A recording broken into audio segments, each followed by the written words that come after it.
Good morning to all, and thank you for joining us for today's Business Support Series webinar. I'm Mike Neal, President and CEO of the Tulsa Regional Chamber.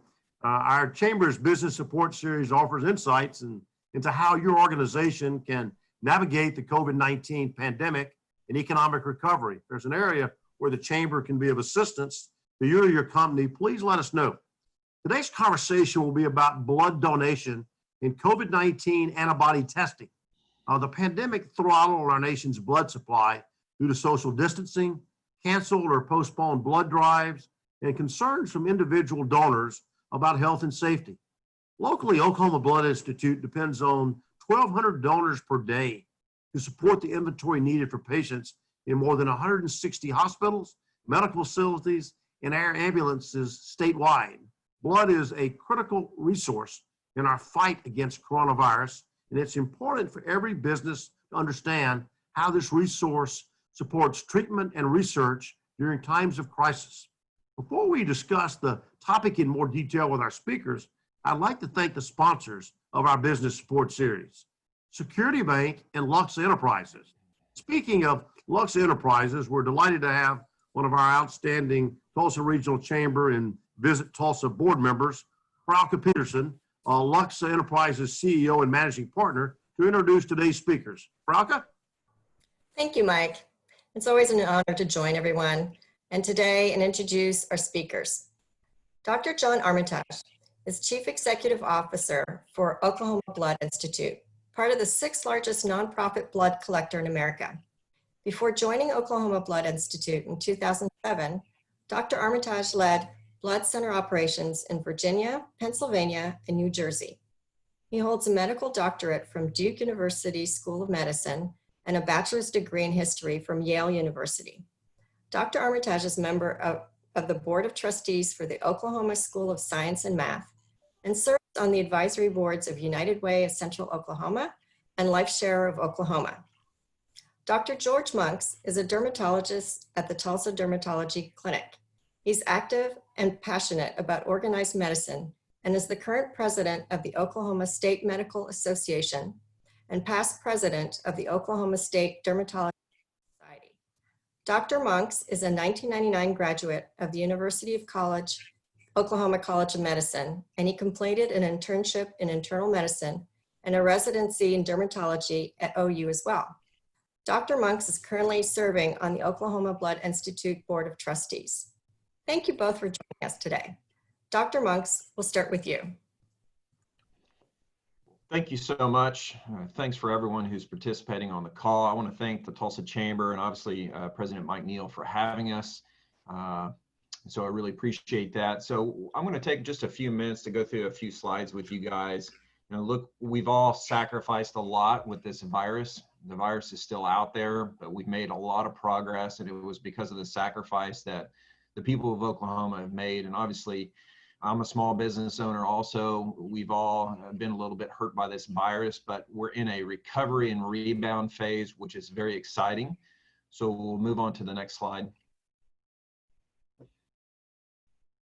So COVID-19 antibody testing, well, what is the testing? What does it do? So what this allows us to do is to find out if your body's immune system has been exposed to this virus.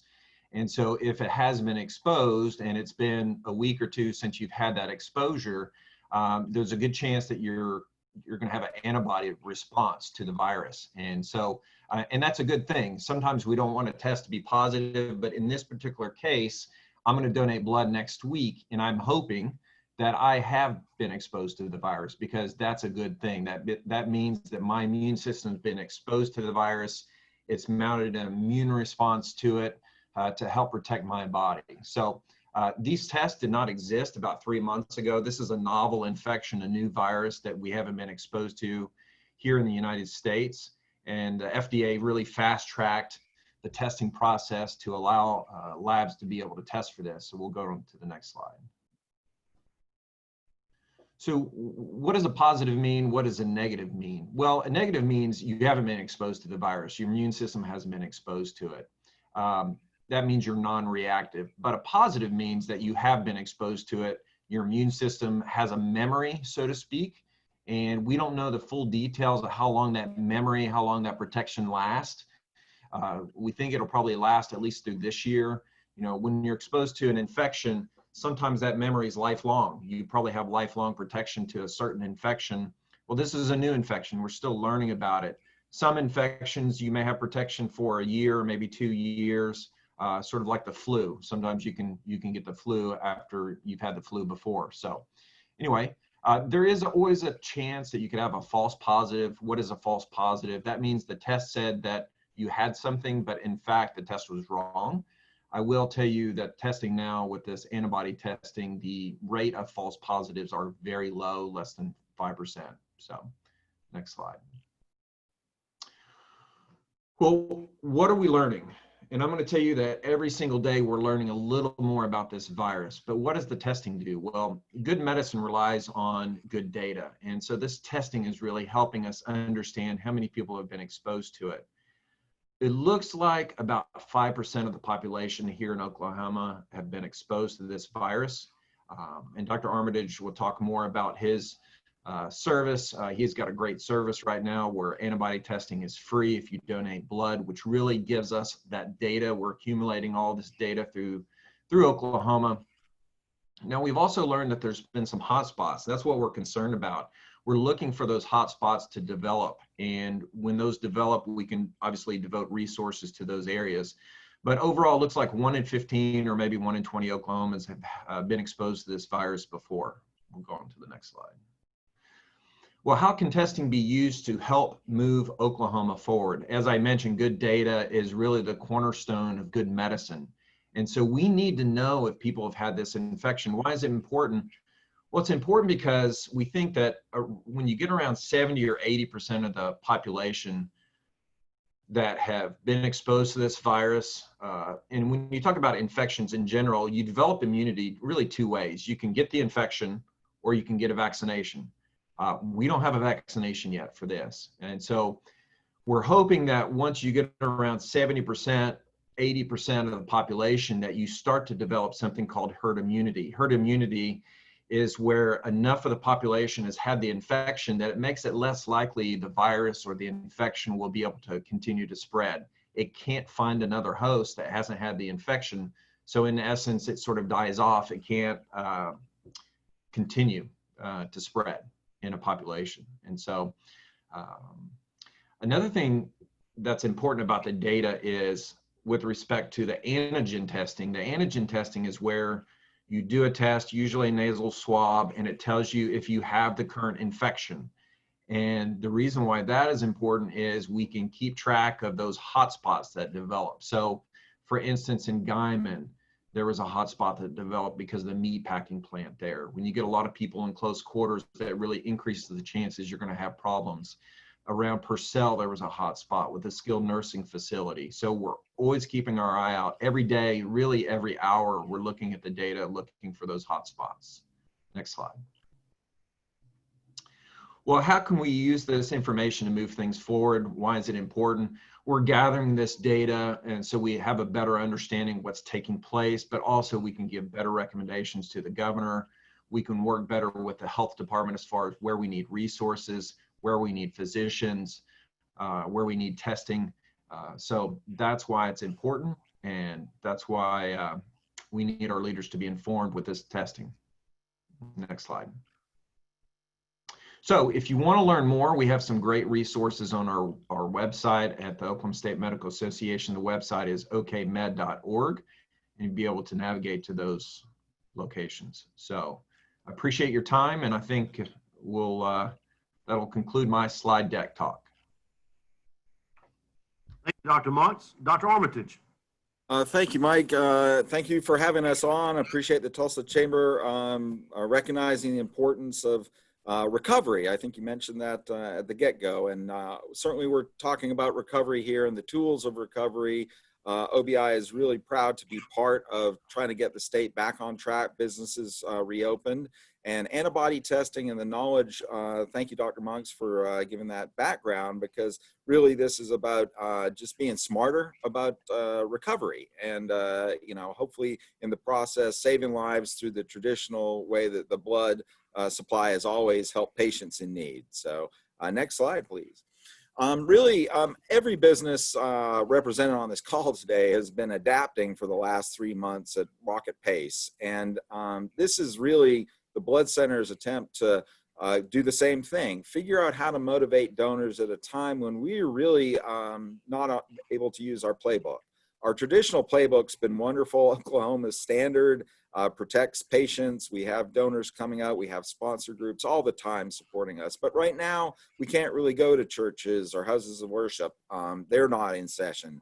Businesses are closed and they don't know when they're going to be able to reopen. And when they reopen, rightfully, they're going to be worried about getting their business back online, not hosting a blood drive necessarily and doing that extra community work. And surprisingly, even the hospitals, people who know exactly how important blood is, they're not having the public come on their campuses, and their doors are closed to protect their patients and to protect their staff from any increased risk, but that means no blood drive. So there are some of our very best, most informed allies, and they can't host drives. So we also have individual donors. A lot of folks are concerned. There are a lot of messages about taking precautions, and I don't know what the opposite is to socially distancing. Maybe it's socially closing, getting back together again, but many folks aren't ready for that. It's a spectrum. Some are fully ready, and many are not yet there, and they don't come in to donate. And then usually summer is a challenge for us because schools are out. People are busy. Even this summer, there's going to be activity and travel, maybe not as much as in the past, but that takes donors away from giving. And I think obviously a huge important piece of this, George already talked about, Dr. Monks, with the public health information. That's a benefit to the blood supply, and it's a benefit to health authorities. Next slide. So one of the other ways, besides helping the blood supply, we've got a special new product that we give to patients called Convalescent Plasma. This is from somebody who has recovered from their own exposure. They're healthy. They're able to share some of their immunity with a patient who might be on a ventilator or sick in the ICU. Amazingly, we didn't have any of this 3 months ago. Part of this story is adaptation and trying to move in the direction of help for one another. And convalescent plasma is part of that amazing story. We've got it on the shelf now. It's available. But folks who come in to donate blood with us, maybe they get that positive result that Dr. Monks was hoping for. They can become a donor of this specialty product, this life-saving, or the tests aren't really, the results aren't really back yet in a rigorous medical fashion. We've not been able to do a blinded controlled trial because it's not really ethical to hold a treatment back that might help somebody who's potentially dying. So we don't have the hardcore science that says that this product is helpful, but we've got a lot of stories from ICUs and anecdotal cases where it's thought to be positive. It's certainly not hurting the patient, and likely it is helping. More data will come down the road and hopefully establish that firmly. But the next phase, the next exciting phase in this story, those same donors who can give this one-on-one donation of plasma can also be put into a manufacturing process, their blood unit can, and you can create a megadose called hyperimmune globulin. It's not easy to say, but it's almost like a pseudo vaccine or a near vaccine where you give so much of this borrowed immunity that you can protect somebody who might get exposed, and that person can eliminate the virus before it sets up shop. So that's really where these donors we hope to find can get to this next level of protecting us. And if you can think about a nurse in the ICU or a doctor or maybe even a submariner who's out in the South China Sea trying to protect our nation, you want to give them as much protection as possible. And this is the route to get there. That this product should start appearing in maybe early fall by the time it gets manufactured and approved. So again, part of a contribution. Next slide, please. And then how do blood drives help maintain medical care? One of the great stories right now in our recovery is the return of elective surgeries. Hospitals are getting back online after taking a really severe hit, including a lot of rural hospitals and things we just don't want to lose the fabric of. And right now, we're starting to see increased blood demand. Last week, we overshot our usual demand by 800 units, which is about 20% of what we usually distribute. So that looks like full-on medical care, and that sounds great to me. If I'm a patient out there, I want all that care. I want those surgery, those suites humming. I want ORs filled. And so we don't want our blood supply to lag behind. So having a blood drive, our problem right now isn't that donors won't come out, particularly with this antibody testing. We know they like this as a benefit. We just have to have more places to go, more communities to get in and have that drive. A lot of times it's the school or the hospital that has a room that's big enough to host a blood drive in a small community. Well, we need some other folks to step up and help us get the blood drives available for the wonderful donors to come in and do what they always do. So, and the consequences are terrible. If we have to ration care or prevent surgeries going through, nobody wants that. And we can avoid it. It's a completely avoidable problem. Next slide. And this is really where I try and sell everybody on the call, upsell everyone to maybe in your leadership role, deciding that you're going to send this signal of recovery by hosting a blood drive in your organization. It's a socially acceptable way to host an event. Right now, there's concern about transmission, obviously, but we've been supported by the governor. The state medical association has been wonderful. Everybody knows that if you're going to get together in a group, this is a very legitimate way to see your friends, create a miraculous donation for a patient and, move the community forward. So it's certainly acceptable to have these blood drives. It's one of the safest ways to gather. Our donors already know they have to be healthy before they show up to donate. Our first question is, are you healthy today?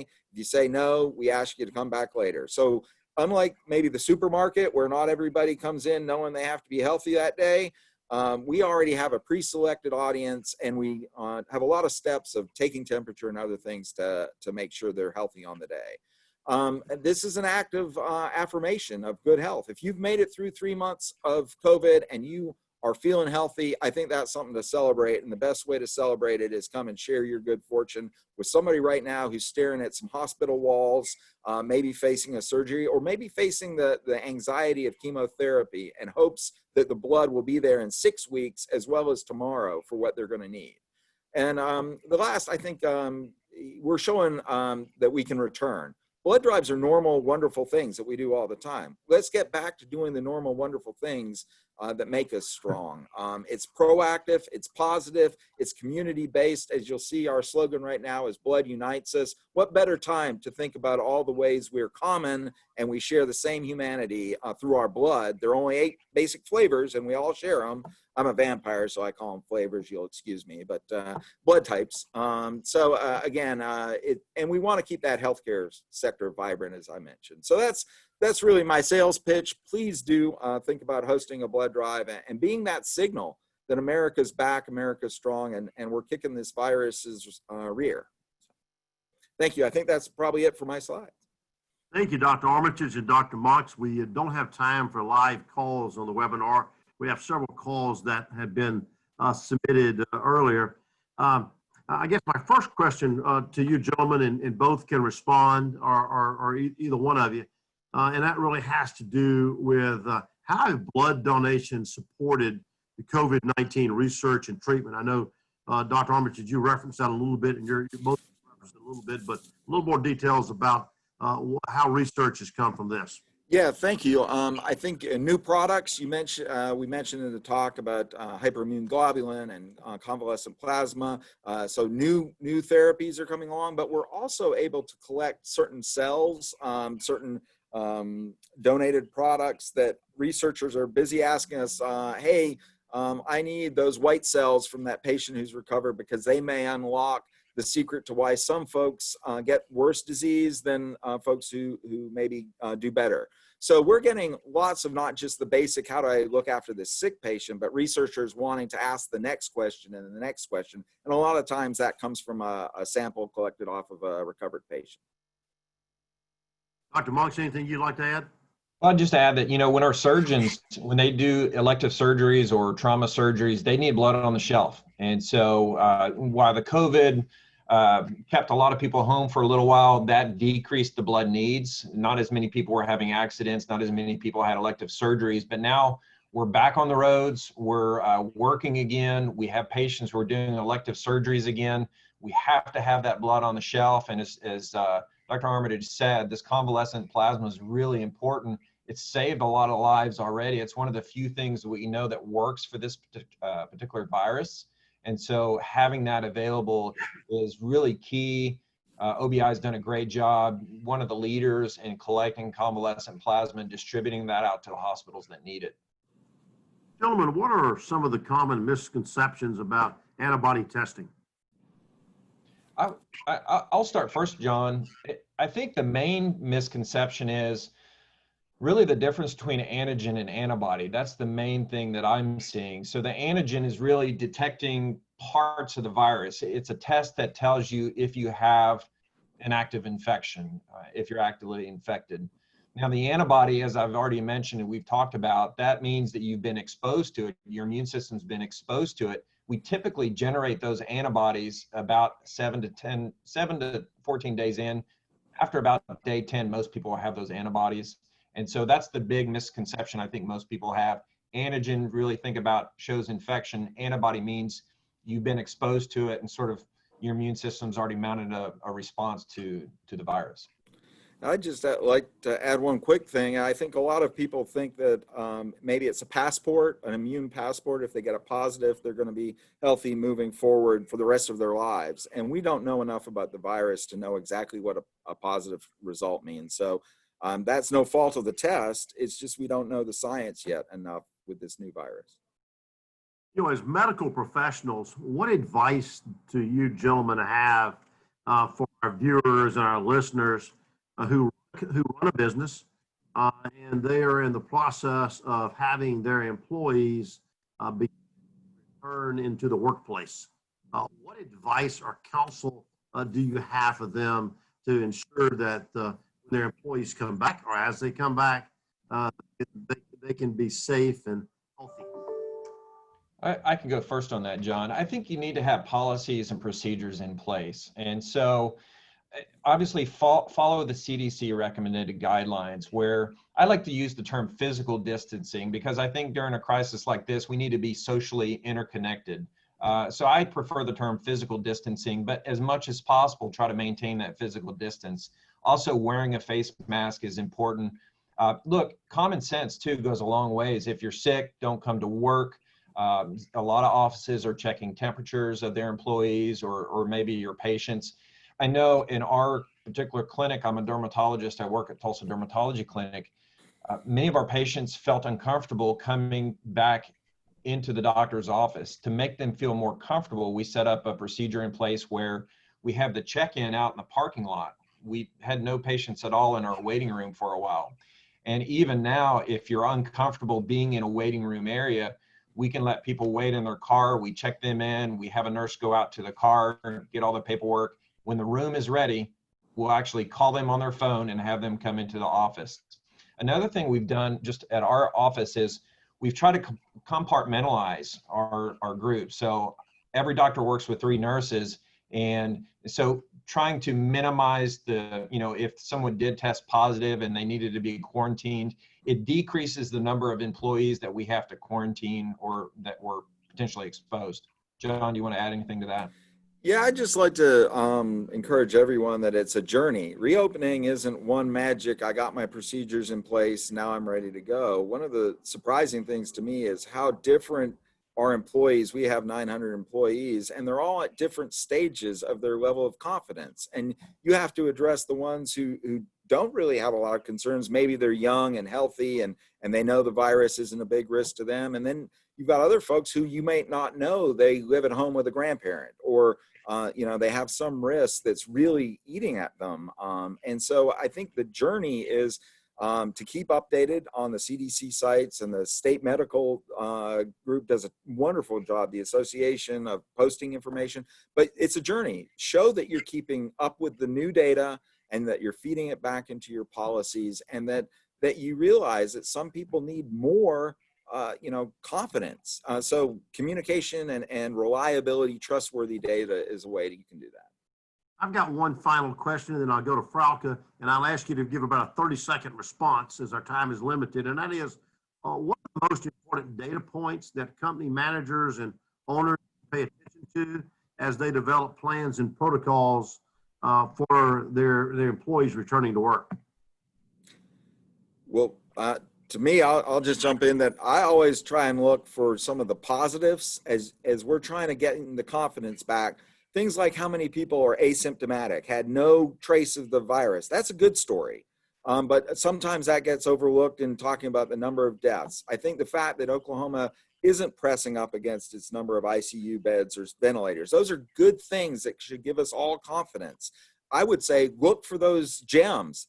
There's enough anxiety out there. Be a leader and show the path forward with some of the positives. Great, thanks, Dr. Monks. Yeah, I would just echo that. And I think those are all good points. Look, we're in a recovery rebound phase of this. The virus is not gone, but we made a lot of progress.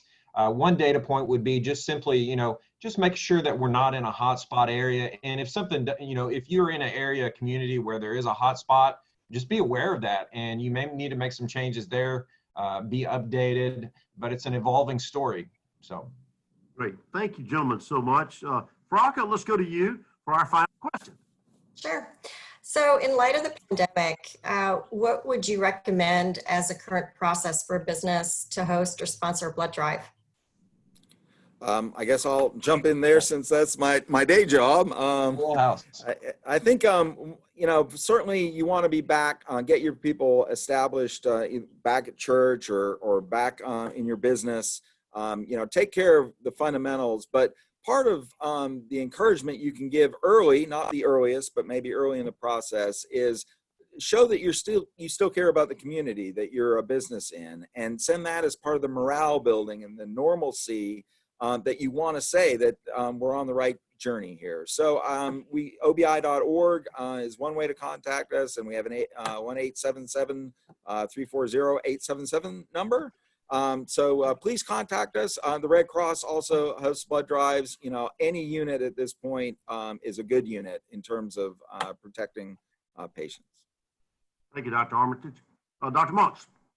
Yeah, say, look, it's a win-win-win for everybody, especially if your company hosts one of these blood drives, because you're giving blood, you're helping us recover, you're finding out if you've been exposed to the virus, and if you have, you can be a good citizen. You can help someone else, who is in a bad place, and you can contribute to the data that we need in Oklahoma. So it's really a win-win-win for everybody that's involved.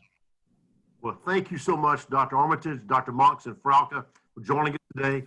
Again, I'd like to thank Luxa Enterprises and Security Bank for their support of this valuable series. To anyone who came in late, called in by phone, or would like to share the webinar, a recording will be posted on the Chamber's website later today.